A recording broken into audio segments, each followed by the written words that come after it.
महानगरपालिका आणि जिल्हा परिषदांच्या निवडणुकांचे निकाल आता काही वेळातच लागायला सुरुवात होणार आहे। थोड्या वेळातच मतमोजणीला सुरुवात होईल। संध्याकाळपर्यंत चित्र स्पष्ट होईल की कौल नेमका महाराष्ट्राचा, मुंबईकरांचा नेमका कुणाला आहे। हे चित्र सर्व काही स्पष्ट होत असताना मान्यवर मंडळी सुद्धा आपल्या सोबत आहेत। मला आता थेट नागपूरला जायचंय। त्या ठिकाणी आपल्या सोबत श्रीपाद अपराजित आहेत। अपराजित सर, एकूण जर पाहायला गेलं तर आतापर्यंत आपण महानगरपालिकांबद्दल बोलत होतो, मात्र थोडंसं आता सविस्तर जिल्हा परिषदांबाबत सुद्धा बोलायचं आहे। पश्चिम महाराष्ट्रामध्ये राष्ट्रवादी आणि काँग्रेस ही त्या ठिकाणी एकत्र आलेली आहे। हे चित्र जर काँग्रेस आणि राष्ट्रवादी जर संपूर्ण महाराष्ट्रामध्ये महानगरपालिकांमध्ये जिल्हा परिषदांमध्ये सर्वत्र एकत्र आली असती तर कुठेतरी एक आशा पल्लवित झाली असती, एक नवसंजीवनी काँग्रेस आणि राष्ट्रवादीला मिळाली असती, विशेष करून काँग्रेसला, असं वाटतंय का?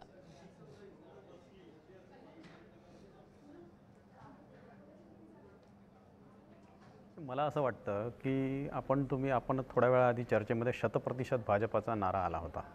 कुठल्याही पक्षाला 100% आपला पक्ष वाढवण्याचे प्रयत्न त्यांनी केले पाहिजे, त्याच्यात काही गैर आहे असं म्हणण्याचं काही कारण नाही।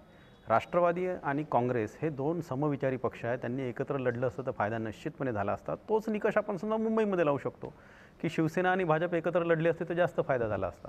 पण समजा जर एखाद्या पक्षाला आपल्या पक्षाच्या कार्याचा विस्तार करायचा असेल तर त्यांचे काही आडाखे असतात, त्यानुसार ते लढले पाहिजेत। राहिली गोष्ट जिल्हा परिषद निवडणुकांचा, तर तळागाळामध्ये हा देश तसाही काँग्रेस विचारांचा राहिलेला आहे। या देशाची परंपरा जी काय सामान्य मतदारांची ती काँग्रेसला साथ देणारी राहिलेली आहे। आता राहिला या जिल्हा परिषदेच्या पार्श्वभूमीवर आपण समजा म्हणजे हा निकष समजा जर लावतो म्हटलं तळागाळातल्या जनतेचा, तर पुन्हा मी मगाशी म्हणालो तसाच आहे की कोणता पक्ष जास्त पोहोचतो त्याचे निकष नेहमी यशस्वी होत असतात। आत्ता आपल्या चर्चेमध्ये एक मुद्दा अतिशय आला की कोणते नेते हायजॅक केले किंवा कोणते नेते पळवले। गटतट, राजकारण, पक्षभेद, मनभेद हे सगळे शाब्दिक छल आहेत। मला असं वाटतं की ज्या काँग्रेसनी या देशाला स्वातंत्र्य दिलेलं आहे त्या देशांच्या शीर्षस्थ नेत्यांमध्ये सुद्धा प्रचंड मतभेद होते। आणि जो नेताजींचा वगैरे जो उल्लेख झाला की नेताजींचे आणि गांधीजी आणि नेहरूजींचे मतभेद नव्हते का? म्हणजे एक उल्लेख मला या ठिकाणी चर्चा झाली म्हणून करावासा वाटतो की नेताजींचे इतके तीव्र मतभेद होते की ते विदेशात जाऊन त्यांनी या देशाला स्वातंत्र्य मिळवण्यासाठी प्रयत्न केला। पण ज्या नेत्यांवर रुष्ट होऊन किंवा ज्या नेत्यांशी तात्विक मनभेद झाल्यामुळे ते बाहेर गेले होते तर त्यांनी तिथल्या सेनेचे नावं काय दिले तर ते गांधींचे आणि नेहरूंचे नावं त्यांना दिले होते। म्हणजे एक फोकस आपला काय आहे बा, अजेंडा काय आहे बा, तर या देशाचा फोकस तेव्हा स्वातंत्र्य हा होता। आणि नेते हे स्वतःला पक्षापेक्षा मोठे समजत नव्हते आणि एखादा नेता आपल्यापेक्षा मोठा आहे, त्याचं कर्तृत्व समजा जर मोठं आहे तर ते मान्य करण्याची दानत ज्याला म्हणतो, जी दातृत्व तेवढं मोठ्या मनाचं त्यांच्यामध्ये होतं। अलीकडे पक्षविस्तार होत असतानाच नेत्यांच्या मानसिकतेचा खूप ऱ्हास होत चाललेला आहे।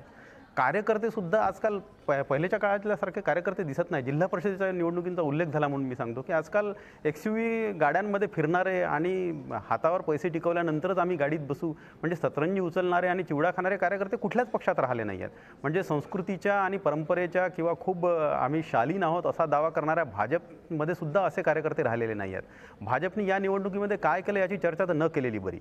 गुंडांचा पक्ष झाला। जिल्हा परिषद किंवा महापालिका निवडणुकांमध्ये आपण बघतो की एखाद्या गुंडांचे समजा जर बॅनर्स लागत असतील आणि छोट्या छोट्या गुंडांचे त्याच्या खाली त्यांचे एजंट आहे असे समजा जर बॅनर्स खपवून घेतलं जात असू तर मला असं वाटतं की हा सर्व अधिकार शेवटी सामान्य मतदारांचा आहे। मग जिल्हा परिषद निवडणुकांमध्ये समजा हे गुन्हेगारीचं लोन पोहोचलं असेल तर त्याला अटकाव आपण कुठेतरी केला पाहिजे। मोठे मुद्दे आपल्याला असतातच, देशांचे मुद्दे असतातच की जिल्हा पातळीवर ते उमटायला नकोत का, तर निश्चितपणे उमटायला पाहिजे।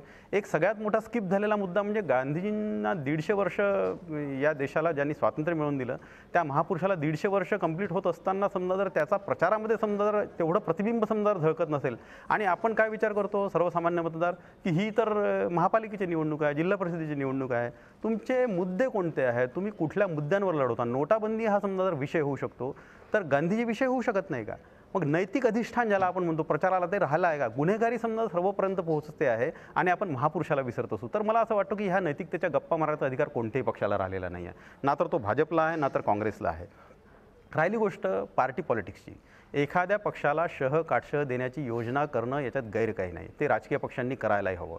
पण म्हणजे आरोप असतानाही आपला राष्ट्रीय अध्यक्ष बनवताना अमित शहा यांना भाजपनी ते नैतिक अधिष्ठान गमावलेलं असतं आणि काँग्रेसलाच कुठेतरी ते मग अशोक चव्हाणांवर आरोप आहे तर मग त्यांना कसं काय बनवायचं व त्यांच्याकडे नेतृत्वाची धुरा कशी काय सोपवायची, ह्या गर्तेमध्ये कुठेतरी काँग्रेस गेली आहे का? तर सगळ्यात पहिले आपल्यापासून कार्यकर्ते सुटत चाललेले आहेत। आपल्यापासून हे कार्यकर्त्यांची जी संघटन शक्ती आहे त्याच्यापासून आपण कुठेतरी स्वतःला विलग करतो आहोत का काय, याचा अंदाज काँग्रेस श्रेष्ठींनी घ्यायला हवा।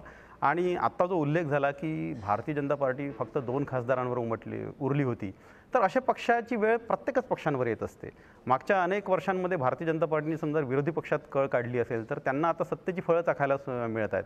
प्रश्न असा आहे की जो कोणता पक्ष येईल सत्तेत येईल तो गुन्हेगारीकरणाला समजा जर बळ देत असेल, तो समजा गुन्हेगारीची वाट समजा जर अनुसरत असेल तर त्याला विरोध केला पाहिजे की नाही. आणि राहिली गोष्ट आत्ता मध्यंतरीच्या चर्चेमध्ये माध्यमांच्या याच्यावर जो काही झालेला आहे, तर माध्यमांनी नेहमी अँटी एस्टॅब्लिशमेंट ट्रेंड जोपासलेला आहे.